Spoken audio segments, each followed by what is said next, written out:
Alright everyone, time for me to do another engine repair. Now I was planning to save this one for last, but I figured I'd do it earlier as a bit of an early Christmas present for you all.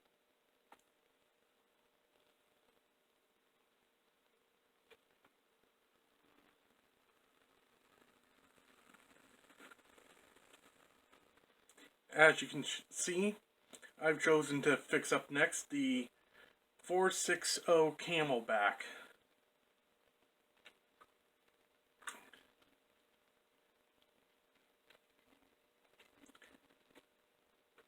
Now, like I said, I was planning to save this one for last. As they say, save the best for last, and since everyone was... Hold on.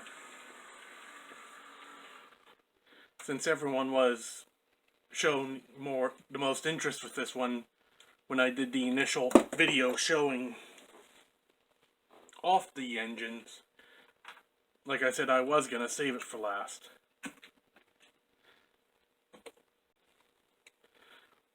One thing that I've noticed that with the engine here is that it has quite a bit of cracks, which leads me to believe that at some point it must have fallen off the track or off the layout or wherever it was and hit the floor.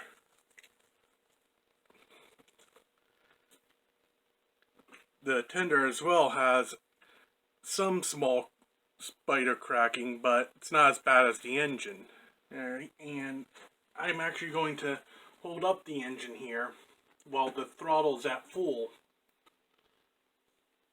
because right now of how the engine is, it shorts out there at the pilot wheels.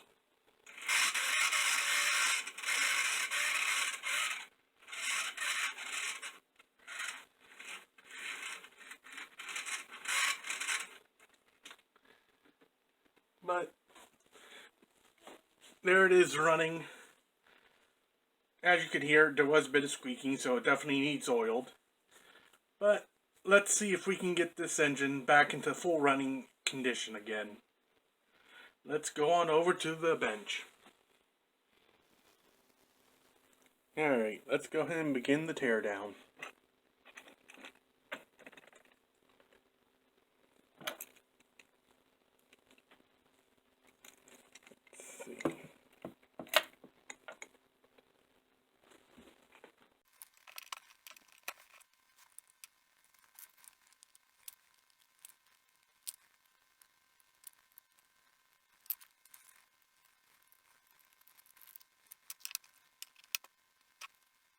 Actually, I'm going to save that one for last, if possible, since that appears to be the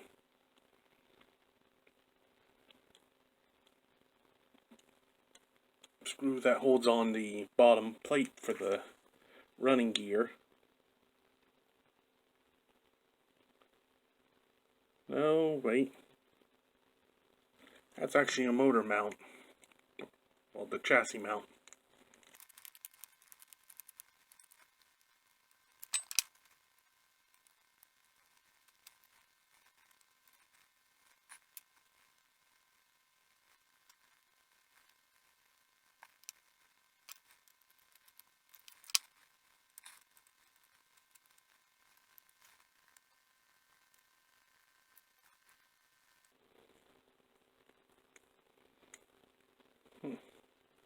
Wants to be a little difficult to get out.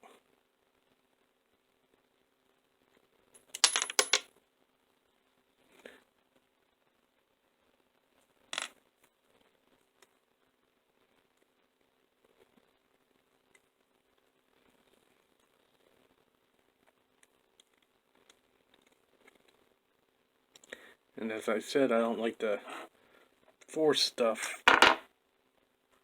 if I can avoid, but there we go.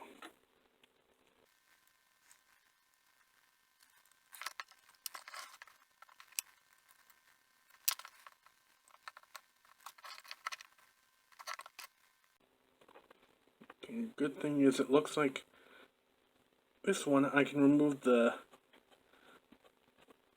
wires for the house safely. Well, wires for the lighting safely.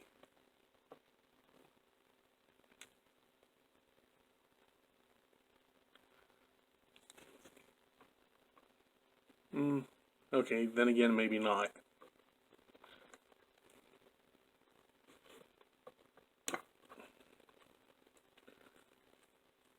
I guess that first one was meant to just clamp down that wire there.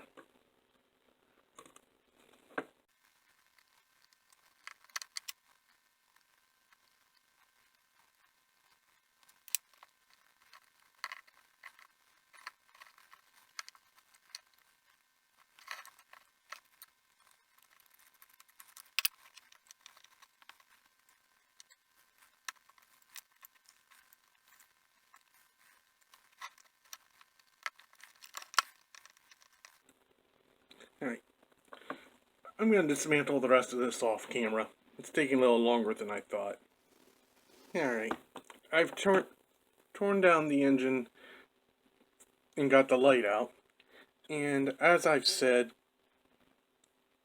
I'm not too sure about the body here. It's definitely taken a fall. And there's no repairing the body. So I'll have to figure out how to keep it from falling apart anymore.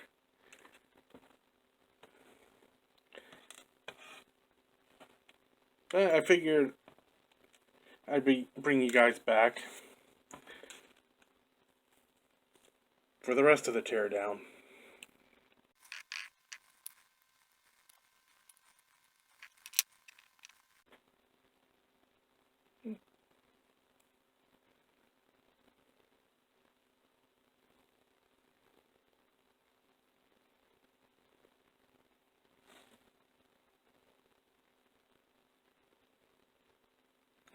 Well, I'm gonna say the fall might have happened while it was brand new.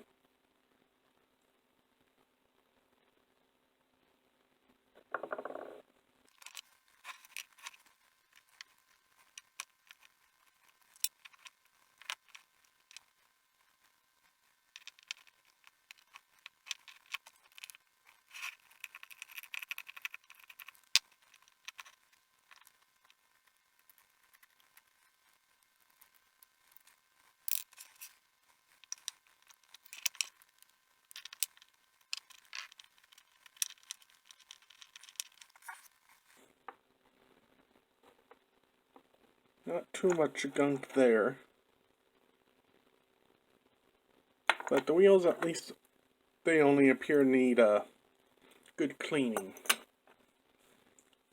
So let's go ahead and give them a good cleaning.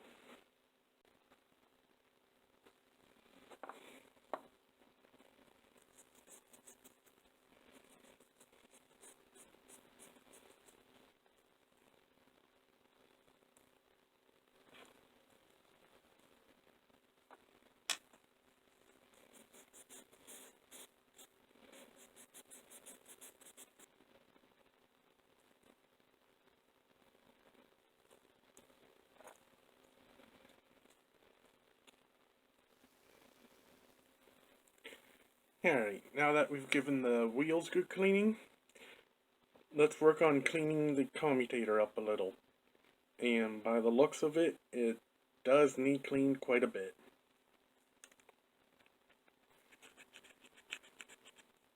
Alright, and there we go. After quite a bit, we've got a much shinier commutator.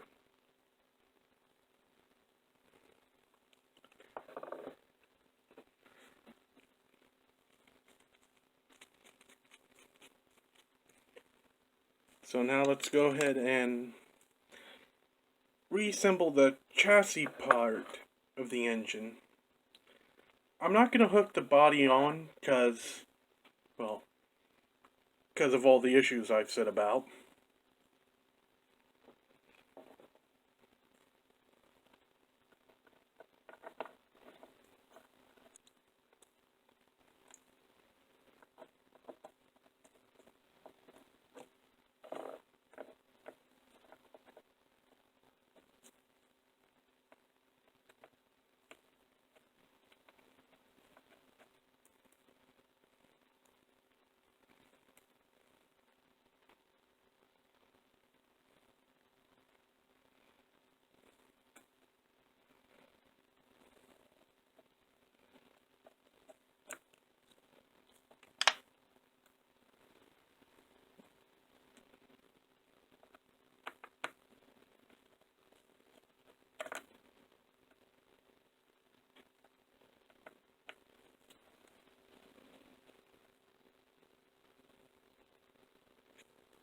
Here's the green sand. I'm going to put a little more up top here, just to be safe since it is metal on metal.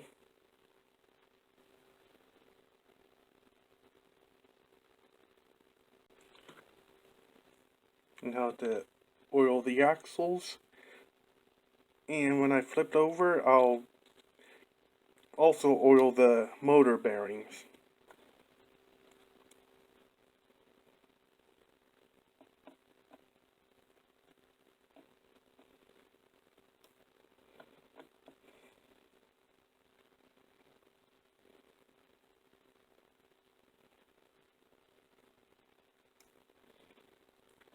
Probably should have done that a little before putting it on the chassis. Makes it a little easier to get right above the worm gear.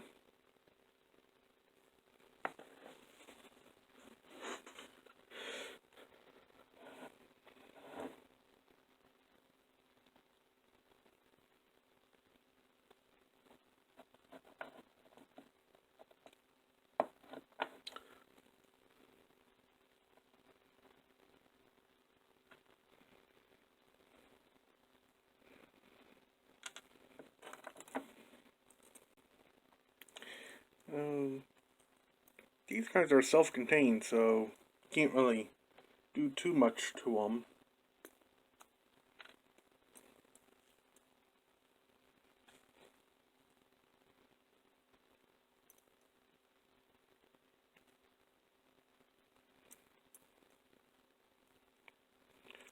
So all I'm going to do is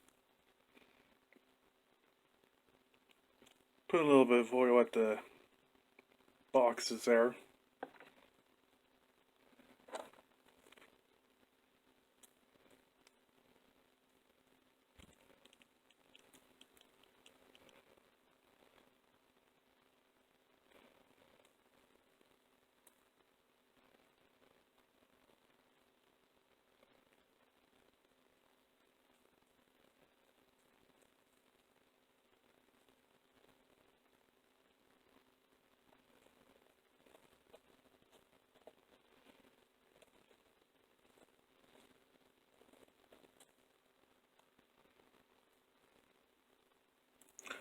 Oh, I see what I'm doing wrong. I'm going at the wrong hole.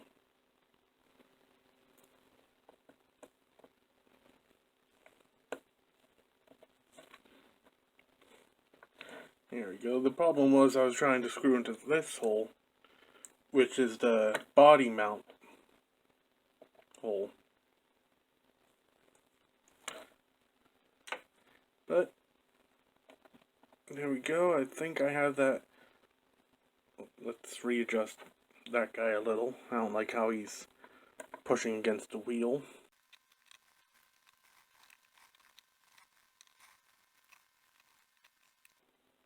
There we go. And with that, we have the engine part done, hopefully. Now to work on the the tender.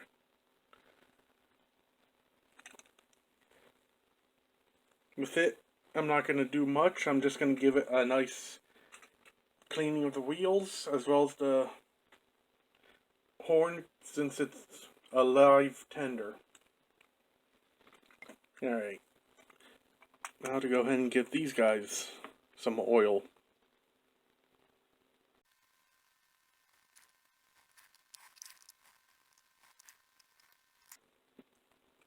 Normally a freight show it'd be easier to pop out the wheels and put the oil right in the pocket there, but these wheels are a little different and I'm not too sure how they'd pop out, how well they'd pop out. Mainly because of how the trucks are constructed.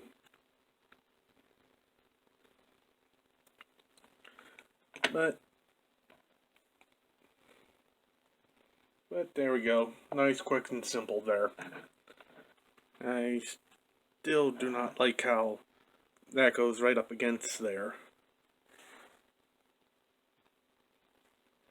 Well, I'm gonna find something to stick in there, and then we'll give it a test run. Alright. I used some 3M double-sided tape to act as an insulator since I don't really have much anything else right now. But before we test this, I'd just like to state that with this video, I'm concentrating more on getting this one running as opposed to cosmetically fixing it right now. I do plan to fix up the engine shell at some point, but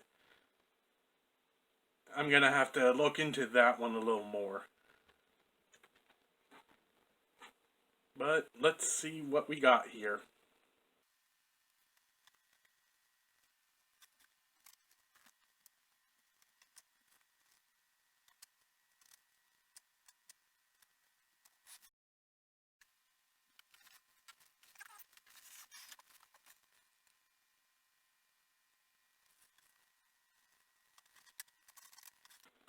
Oh. You know what? Give me a sec. Maybe I have the thing too tight again like I did the one time. Alright. Like I said, I think I might have had the engine just a little too tightened against the gears.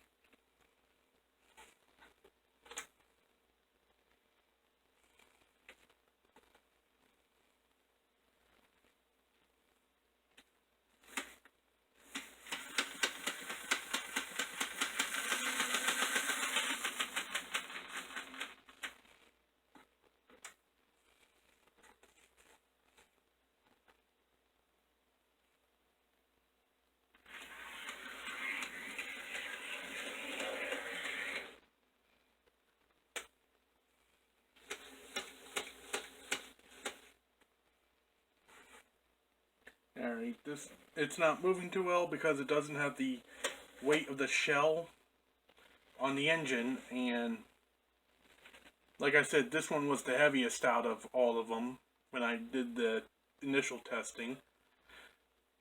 But it is running.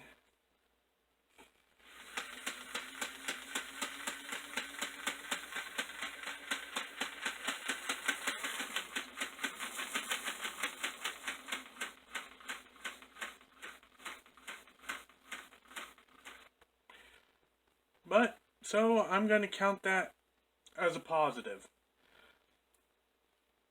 Like I said, eventually I'm going to be working on the shell,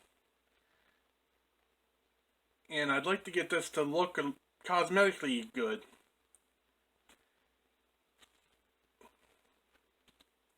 So look forward to a second part to this video in the future.